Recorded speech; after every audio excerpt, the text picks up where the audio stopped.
Bonjour à tous et bienvenue dans cette nouvelle vidéo qui, je l'espère, vous retrouve en forme. L'année dernière, lors de ma vidéo de prédiction début décembre, dont je vais vous faire écouter le passage bien sûr, je vous avais mis en garde contre un virus qui provoquerait de la diarrhée, des vomissements, etc. Et je ressentais quelque chose d'important et à prendre très très au sérieux. Aujourd'hui, l'Organisation mondiale de la santé et ceux qui s'en occupent sont très préoccupés par rapport à l'ampleur que commence à prendre le virus Ebola au Congo. Il y a eu à peu près, selon les statistiques, 500 cas révélés et 100 et quelques préoccupants.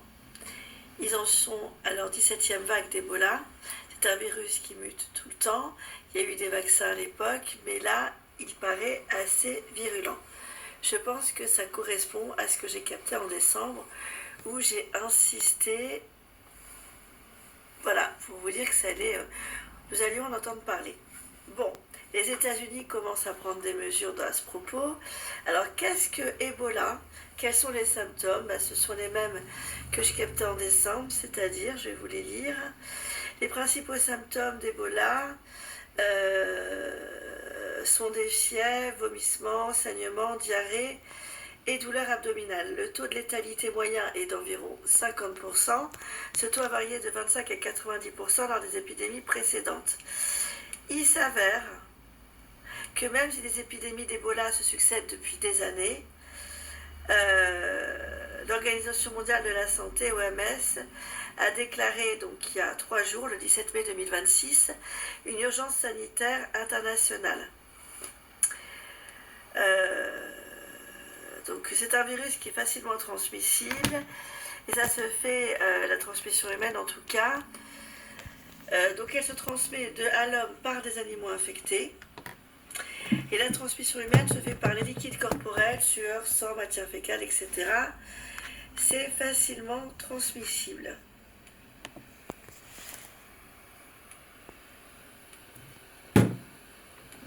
Le problème aujourd'hui, c'est que c'est un virus qui est mortel et nous n'avons ni vaccin, ni traitement, c'est une maladie grave. On sait la maîtriser, mais il y a un risque élevé pour la santé publique internationale. Il ne faut pas non plus paniquer, disent-ils. Ok, bon, on va regarder ce que ça nous dit. Donc je vous fais écouter la vidéo de mes prédictions qui malheureusement se réalisent encore par rapport à ce virus, et moi je vais regarder avec les cartes, en plus de ma médiumnité.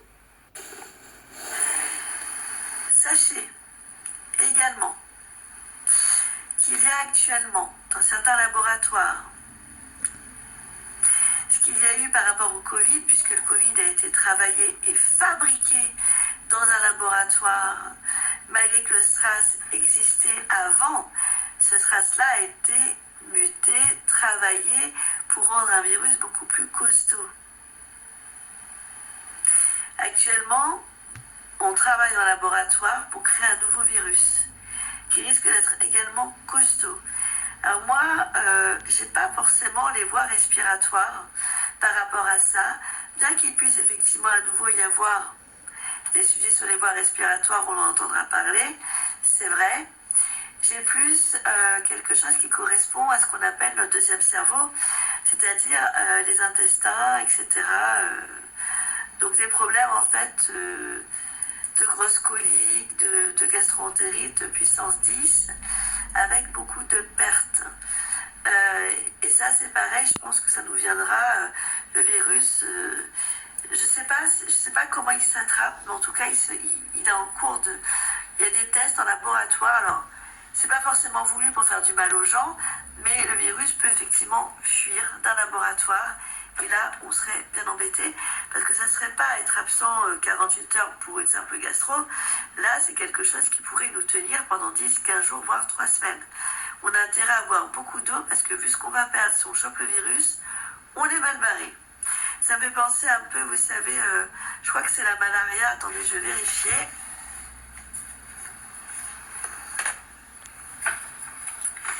Je vérifie. Je crois que c'est la malaria, en fait, qui donne un peu ce genre d'effet en Afrique. Alors, paludisme ou malaria, c'est dû à un parasite protozoaire appelé Plasmodium. Cette maladie provoque en général l'apparition de symptômes pseudo-grippaux. Elle peut aussi être à l'origine de graves complications. Quels sont les symptômes de la malaria? Voilà, c'est ça. Donc en fait, c'est un peu l'équivalent des symptômes du paludisme, autrement appelé la malaria, mais dans d'autres pays. Donc fièvre, diarrhée, maux de tête, sueur, frissons, nausées, vomissements, douleurs musculaires et maux d'estomac. Et je perçois surtout la diarrhée qui là pourrait durer, je vous dis, 15 jours à 3 semaines. Donc bonjour les arrêts maladie. Et pareil, très contagieux. Donc ça va faire comme avec le Covid, les poignées de porte, tout ça, ça va être compliqué. Je crois qu'on va encore être dans une époque, plus tard, quand ça arrivera, où il faudra à nouveau prendre des mouchoirs pour les poignées de porte, etc. Alors moi, la particularité de mes prédictions, c'est que ça peut arriver vite, comme beaucoup moins vite. J'ai envie de vous dire, là, j'ai pas les dates, mais je vois des images. Donc quand je vois des images, je me dis que si on me les donne, il faut quand même que je vous les transmette. Me revoilà. Donc j'ai croisé ma médiumnité, ce que j'ai vu en décembre, et ce que je vois toujours aujourd'hui, avec mon jeu divinatoire de plus de 70 l'âme, qui est toujours en vente s'il vous intéresse. Il inclut les saisons, les domaines santé, famille, amis, amour, endroit du corps, mise en garde, addiction, etc. Il est à peu près de taille tarot, mais il est structuré comme un oracle et sa tranche est neutre. Si vous voulez me le commander, rien de plus simple, il vous suffit de passer via le formulaire contact de mon site internet www.carolinepassemedium.com ou par mail à caroline, caroline.passe@orange.fr. Comme il s'agit d'un oracle auto-édité, il est à 40 € TTC. La finition est brillante et c'est un oracle qui se mélange très bien. Donc là, on va regarder. Je revois à nouveau mon ressenti avec mon support. Oui, quand vous faites votre demande pour l'oracle, si vous voulez le commander, demandez-moi bien sûr s'il est en stock avant de régler. Et merci de m'indiquer également l'adresse postale complète à laquelle vous souhaitez que je vous l'envoie. Il sera enverré sous pochette à bulle craft en courrier suivi. Et je vous adresserai le numéro de suivi pour que vous puissiez vérifier le cheminement de cet oracle. Alors on va regarder Ebola avec mon support, ce que ça nous dit.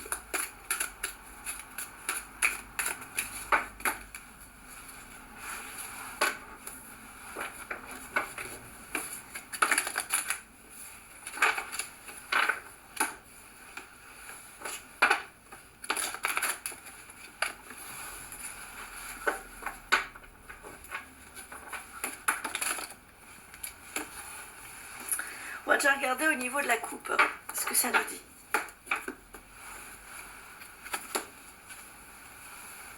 C'est quelque chose d'inquiétant et de dangereux. Nous avons le lion et l'escargot qui va nous parler de quelque chose qui ralentit, qui freine, qui bloque, qui est lent, qui fait perdre de l'énergie.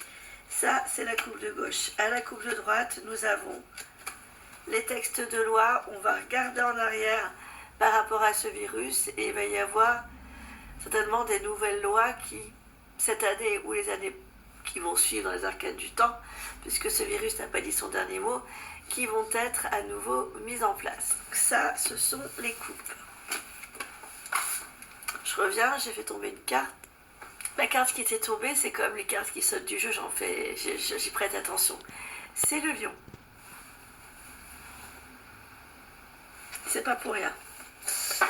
Je remélange.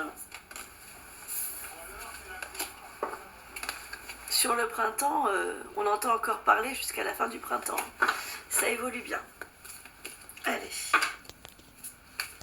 Je ne sais pas si je vous ai montré le dos du jeu, pour ceux qui ne me suivent pas encore. Ce sont des gondoles. C'est un jeu, bien sûr, qui est protégé par des droits d'auteur.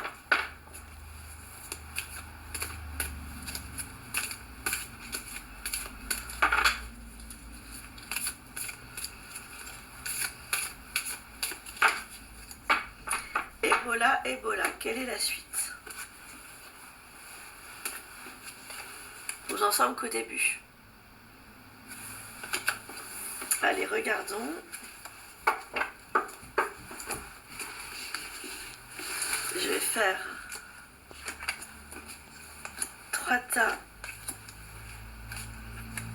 6 cartes concernant Ebola. 4, 5, 6, 1,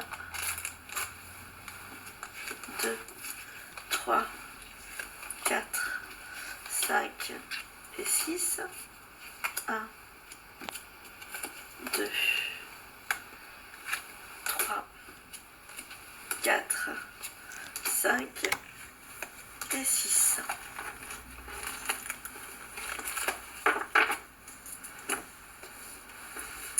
Allez, regardons la première rangée. Nous avons une coupure au niveau de la santé, une coupure, une blessure. Et ça peut aussi vouloir nous dire que certaines informations ne nous arriveront pas en temps et en heure ou n'arriveront pas en temps et en heure dans certains pays. Ça peut aussi nous parler des médias de la presse à qui, dans certains pays, on interdit de dire les choses, censure d'informations, rétention d'informations pour plusieurs personnes.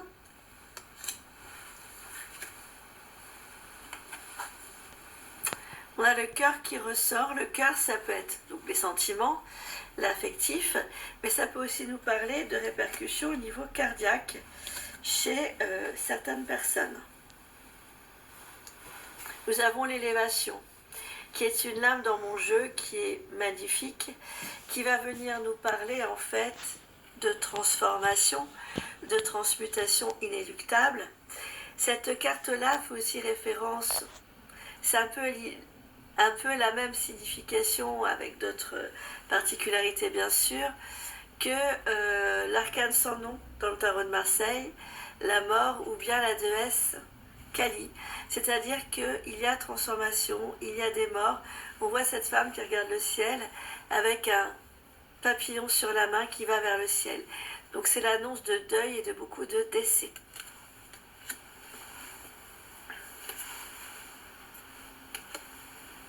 Qui seront actés au niveau... ça peut représenter les médecins légistes. Ça, c'est le tribunal, c'est les décisions de justice, cette carte-là. Mais elle peut aussi représenter les médecins légistes.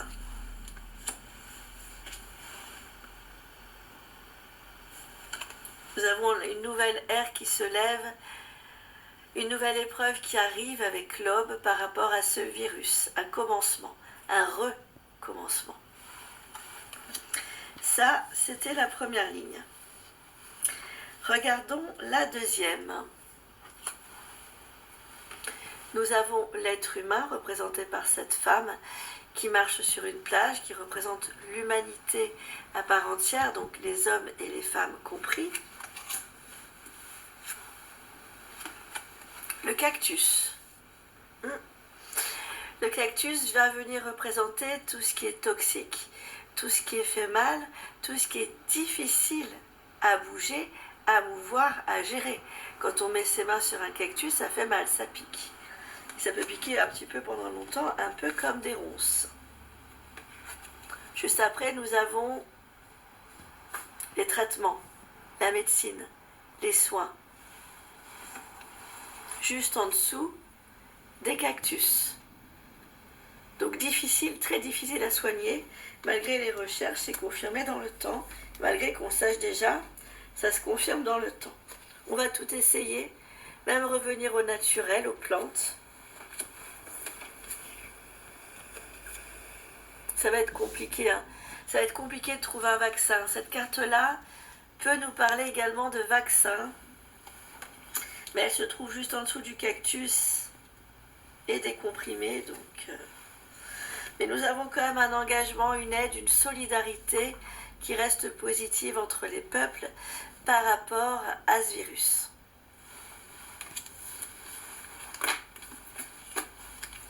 Regardons la troisième ligne. Cette fois-ci, ça va être compliqué.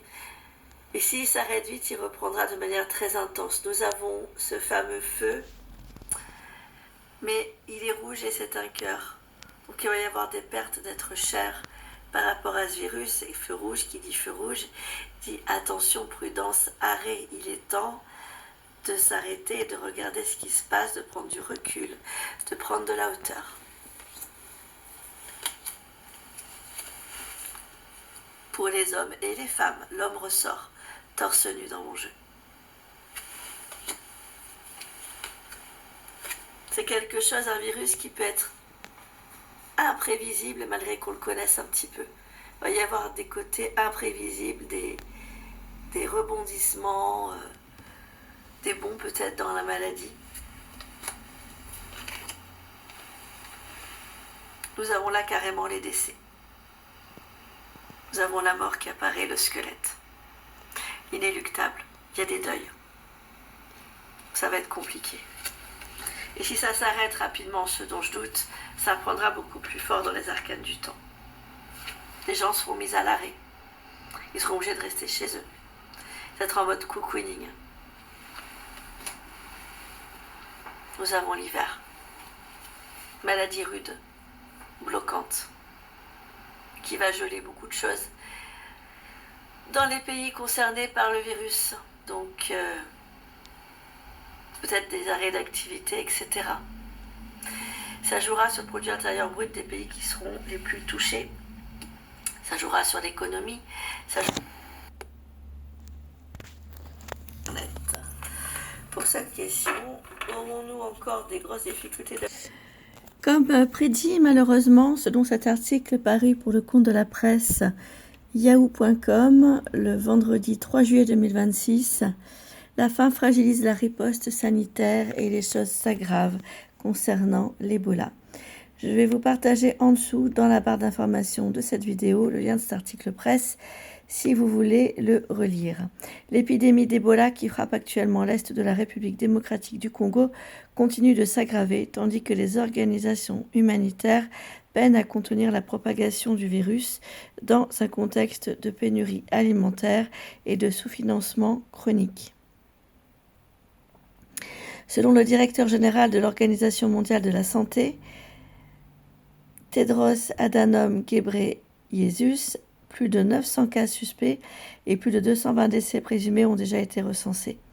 L'épidémie causée par la rare souche Bundibugyo aurait circulé pendant plusieurs semaines sans être détectée, les autorités sanitaires ayant d'abord recherché la souche Zaïre plus fréquente. Sur le terrain, les acteurs humanitaires ont souligné le lien direct entre la progression du virus et l'insécurité alimentaire. Certaines mesures sanitaires imposent le confinement des populations dans des zones spécifiques, mais sans assistance alimentaire, ces personnes ne resteront pas confinées. Avertit Olivier Kakudulu, chef du bureau de l'Ituri du Programme alimentaire mondial PAM. Elles partiront à la recherche de nourriture, notamment sur les marchés, au risque de contaminer d'autres personnes, ajoute-t-il. Pour répondre à l'urgence, plusieurs agences ont cheminé des tonnes d'aide humanitaire vers Bunia afin de soutenir les 3 localités les plus touchées, Bunia, Wampara et Mongbalou. À cette défiance s'ajoutent d'importantes contraintes budgétaires. Les ONG présentes sur le terrain dénoncent également un manque critique d'équipements, combinaisons et visières de protection pour les soignants, kits de dépistage, sacs mortuaires ou encore matériel destinés aux enterrements sécurisés, indispensables pour éviter de nouvelles contaminations. Comme prédit malheureusement.